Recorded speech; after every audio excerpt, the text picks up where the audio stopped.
the Schenectady County Historical Society was honored to be invited by Nautilus Solar to the exclusive tour of the newly built Altamont Solar Farm, located at the Northeastern Industrial Park on Van Buren Boulevard.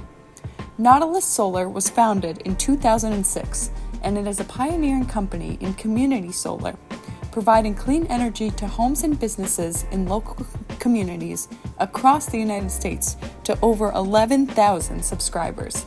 Nautilus allows residents to subscribe to local solar farms, meaning that they can reap the benefits of the solar farm's energy output without installing solar panels on their own roofs, making community solar a perfect fit for those who live in apartments, those who rent, or those who otherwise wouldn't be able to install panels on their roofs, whether that be due to a space or a cost concern. The company also primarily builds their solar panels on land that is otherwise unusable for agricultural or residential purposes. In the case of the Altamont Solar Farm, it was built on the land that served as the Schenectady Army Depot from 1941 until 1969. The depot was used to transfer and store goods for the U.S. military, both during the Second World War and the Korean War, as well as during peacetime. This means that the area was once filled with landfills and burn pits. Although the land was privatized in 1969, due to its former existence as an Army depot, the land has been designated a formerly used defense site, also referred to by the acronym FUDS, and its usage ultimately falls under the jurisdiction of the Department of Defense, or more specifically, the U.S. Army Corps of Engineers. To place the Schenectady Army Depot in a broader national context, 9,800 different FUDs in the United States and its territories have been reviewed by the U.S. Army Corps of Engineers since 1986, and approximately 2,700 of those reviewed were deemed to be in need of remediation, or cleanup, in order to best protect human and environmental health. The review of the land that once comprised the Schenectady Army Depot began in the late 1990s and continued into the 2000s, and it was determined that it was a key candidate for environmental remediation due to contaminants found in the area's groundwater.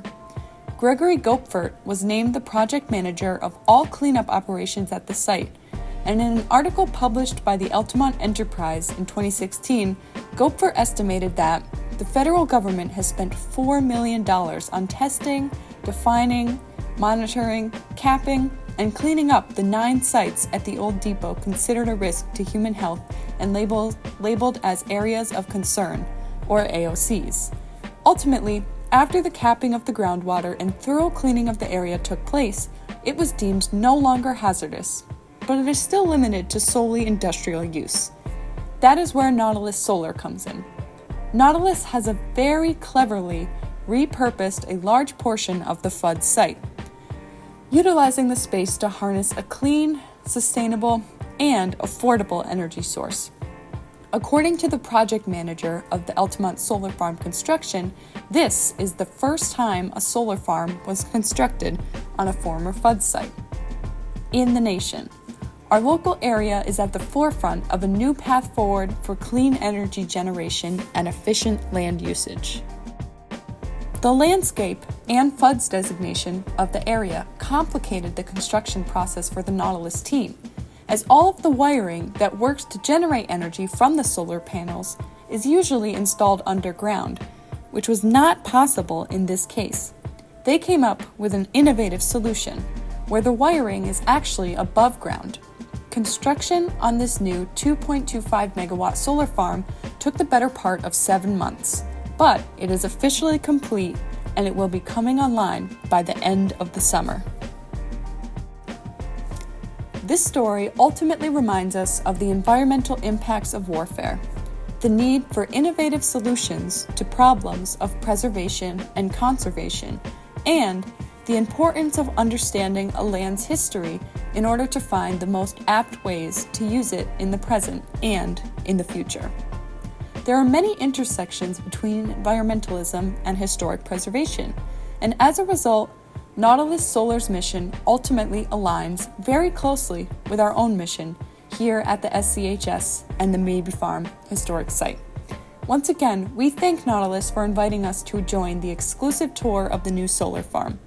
We look forward to continuing to watch their own innovative practices flourish and spread, and we will continue to learn more about Schenectady's environmental history as we move forward in the future.